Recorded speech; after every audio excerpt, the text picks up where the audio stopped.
talked a little bit in the past, about your past experiences as a state rep and now as a county clerk. But, if you could talk a little bit about that and why you think those experiences would help make you a good state senator. Sure, I appreciate that. I was a high school teacher for a long time. Spent my last 9.5 years teaching alternative ed at-risk students, so kids who had kids who'd been to jail, kids who'd been in juvenile detention, and other kids who just slipped through the system. And it was a great opportunity for me to see and interact with a lot of kids who came from different backgrounds and deal with a lot of kids who had diverse situations. When the economy dropped out, not just in Michigan, but nationwide in the early 2000s, I got to see a lot of those kids and their families really suffering. And then to see some of the poor decisions in Michigan, like the addition of the Michigan business tax and then the increase in the state income tax, just throw our economy into further issues. I got to see a lot of their families really struggle. A lot of my students and their families lost their homes. A lot of them lost their jobs. Ended up seeing a lot of them actually move in with friends or live in shelters or other places, and it created a big impression on me for the importance to just create a better economy in Michigan so that everybody, including those who aren't going to go to college or those who aren't going to have the formal skills training that other opportunities might add, so that everybody could have a better life. And so I ran for State House in 2008 and was elected to represent most of Allegan County in what was then the 88th district. My first year in the House, my voting record was named the most conservative voting record, so I beat Dave Agema and now Congressman Justin Amash by 1 vote for that. And I just saw an awful lot of efforts in Lansing to continue repeating the same mistakes of tax increases and overspending on areas that aren't necessarily going to benefit everyday people or the economy. When Republicans took the majority in 2010, I was named the chairman of the Higher Education Committee. As chair of the Higher Education Committee, I fought to protect Michigan families from tuition increases as best I could. As a matter of fact, in my 6 years in the State House, I voted for a total of 7.1% in increases. That's fewer than any other Republican who was there at the time, and if you average that out, that comes out to less than 1.2% a year, which I think families could afford much more so than the 3 to 6% tuition increases that seems to be floating around with different universities nowadays. Enjoyed my opportunity to serve on the Appropriations Committee and the rest of my career serving Allegan County and redistricting. I ended up serving what was the 80th district, which was still the bulk of Allegan County, but traded away some areas for certain areas. But that makes me the last state rep from Allegan County to represent the entire county due to population growth. I don't think another person's going to get to do that. And during that time, just got to build up an awful lot of relationships in the greater Holland area. I'm from not too far from Holland, so I live and shop in the area. I do get my dry cleaning done in the area, and my family and I go to the Holland Aquatic Center, just like a lot of other Holland residents for fun. So it's a great opportunity. When I was done serving in the House, I was approached by a group of people who said, you worked really hard when you're in the State House. You set records for constituent contacts. You did regular coffee hours to listen to your voters, and you posted all your votes on Facebook. So you provided transparency for people. They knew where you're coming from and what you made your decision based on, and we'd like you to run for county clerk. And I was blessed enough to be elected in 2016 as county clerk. I've learned an awful lot about applying the laws that I passed when I was in Lansing and about the challenges that come about when Lansing tries to do too much and when it puts unfunded mandates on local governments. So I'm blessed and fortunate now to be serving in that capacity and as Allegan County Clerk and Register of Deeds. Learning an awful lot about local government and currently also engaged in running for the 26th State Senate District. Okay, gotcha. So, why do you want to be a state senator, and why do you think you'd be a good fit for the 26th district? Well, I think you'd be a pretty good fit for the 26th district because while I was in the State House, my voting record was recognized on 4 different occasions over the 6 years as the most conservative voting record. That means I did more to try and protect families from tuition increases, from tax increases, from foolish spending, and from a lot of the regulatory burden that Lansing tends to put on small businesses, local businesses, and those trying to create jobs and opportunity. In addition, my experience both in the State House and now as County Clerk has helped put me in touch with some of the most basic facets of government. As County Clerk, I oversee the distribution of CPLs, concealed pistol licenses in Allegan County. I get quite an earful from different residents on whether or not that process is good or not, and whether or not Lansing did the right thing in the recent reforms to that legislation. In addition, as the chief elections officer in the county, I've been able to learn and see how people are benefiting from and how they're held back from different challenges within the election process. In addition, all of the discussions that I've had in and throughout the district, I've seen some of the challenges that people have with state government.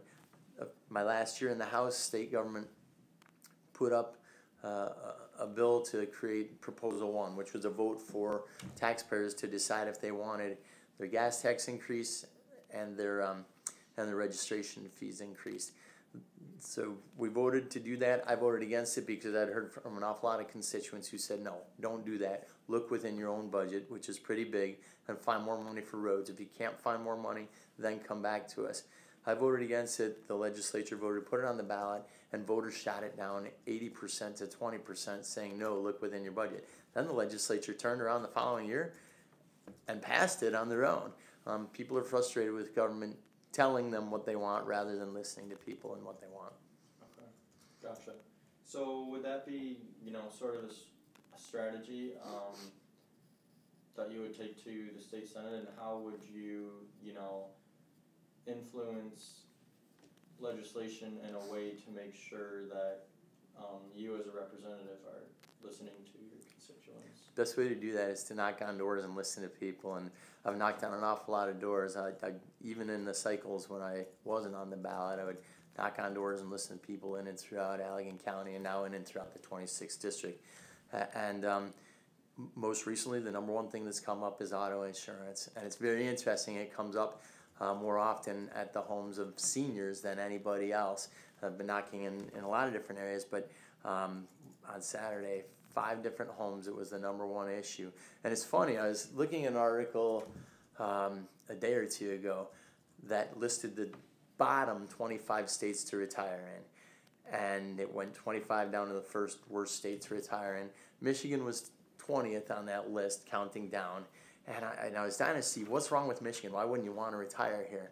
And the only 2 things they could come up with about us, one, they said there's too much snow here in the winter. There's a lot of people who like snow. That's not necessarily a drawback in my mind, and we can't do anything about it.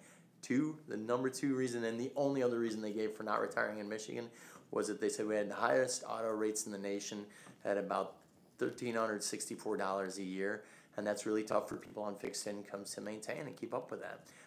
So by listening carefully and closely to what's on people's minds, I think that's an easy way to go and make Lansing a better place and make state government work for them. Okay, gotcha. So I know that in the past year, the legislator has tried to come up with a fix for the high auto insurance rates. What sort of ideas would you bring to the table on that issue? Yeah, well, we need to audit the MCCA, the Michigan Catastrophic Claims Association, and then long term, I personally think we need to shut it down and keep the money that's there to pay out those who are currently receiving unlimited benefits for life, and then we need to offer different options as for the level of benefits to people throughout the state so that they can afford whatever they're going to drive on. When I taught alternative high school, every day I would pull into that parking lot, and I knew that there were maybe 50, maybe 60% of the cars in the parking lot, because I parked with students that had no auto insurance. They just couldn't afford it. In our state, and particularly in the 26th district, which is a predominantly rural district, there's not too many bus routes. There are people driving to work, to church, to school, to the store.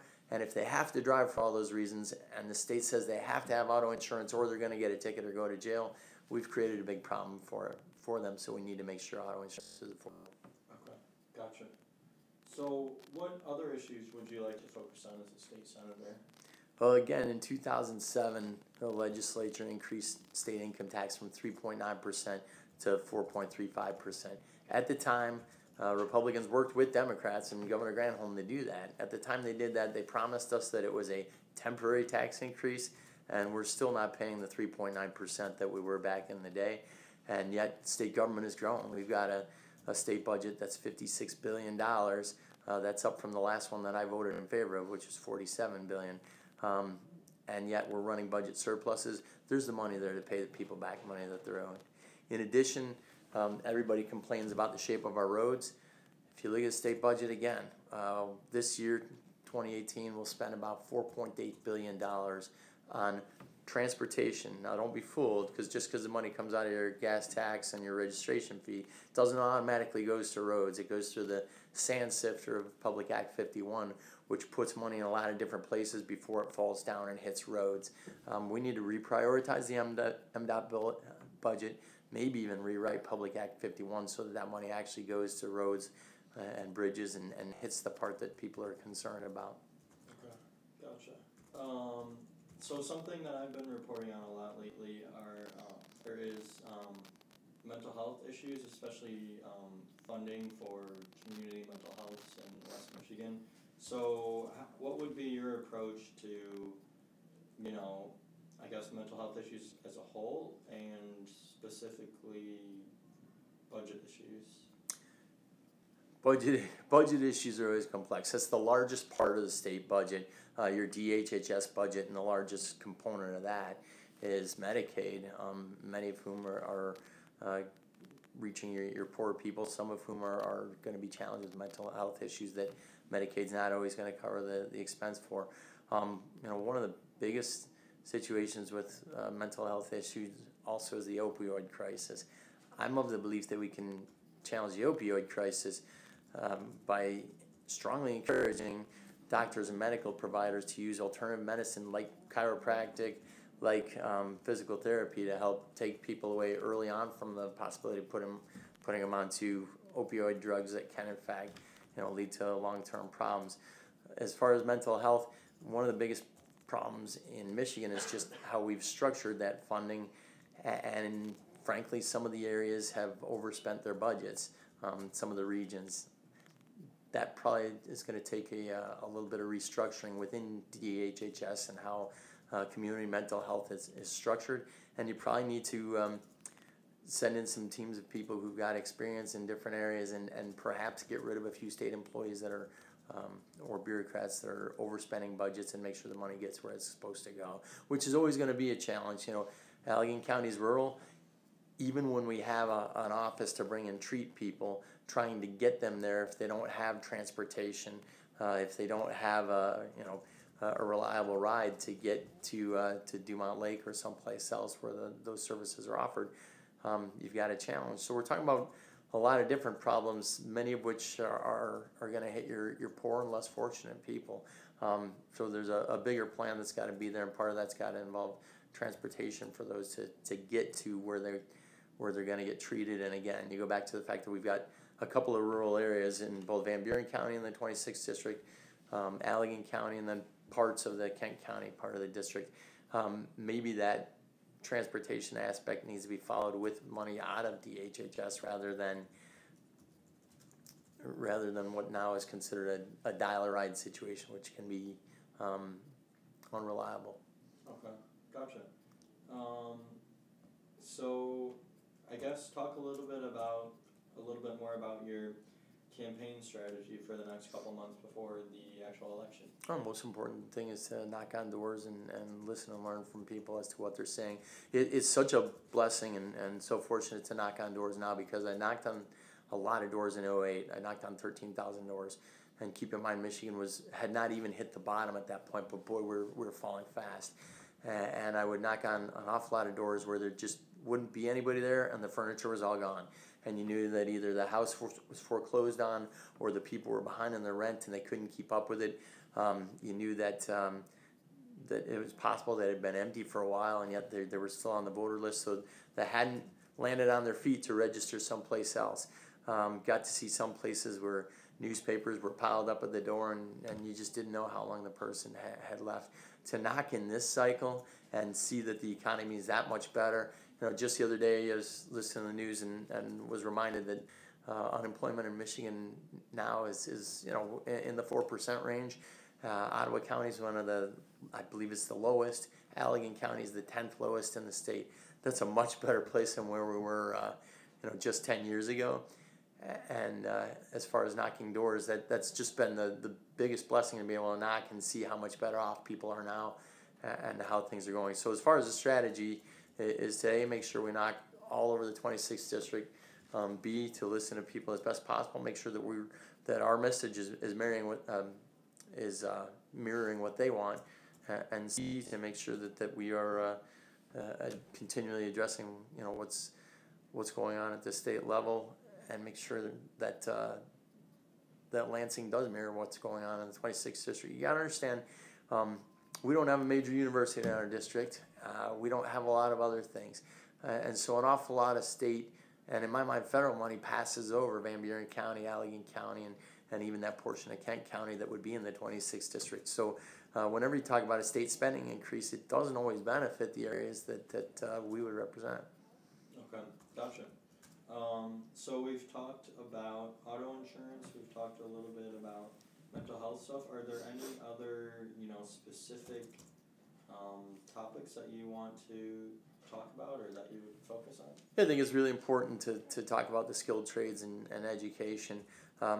There was a period, and I think part of it's still going on, where an awful lot of the emphasis in Michigan, as driven by policymakers and Republicans and Democrats, came together on this to try and force the square peg into the round hole and make every kid try and go to college to get a biology degree or a chemistry degree. I'm a big fan of the STEM degrees, but not every kid is cut out to go to four-year college, and a lot of kids don't even want to. We need to make sure that we've got the skilled trades set up so that they can be hooked up with journeyman's opportunities for electrician jobs or jobs in plumbing, jobs in welding that still pay really well, and they're having a rough time filling those right now. We've got different schools, even at the public university level. Ferris State University offers a 2-year degree in welding and a welding program. We need to make sure that we're doing the best we can to direct kids who aren't going to go to a 4-year institution to get a typical 4-year college degree, that they've got options and that they're aware of them. And I think we need to keep emphasizing that. It's gotten better recently. It's gotten much better than I'd say 2008 and 2010. But there's still an awful lot of job opportunities to fill, and there's a lot of people who would be really good in those areas. And I think we need to make sure that we don't try and force them to go to Harvard University to pick up some fancy degree there that they're never going to use. Okay, gotcha. Let's see. What other challenges do you think the 26th district faces? That's a good question. There are some unique opportunities in that we don't have, as I said, a major university or a community college nearby. So an awful lot of that revolves around transportation. If you're going to live in the 26th district and going to go to community college, you're going to be driving somewhere.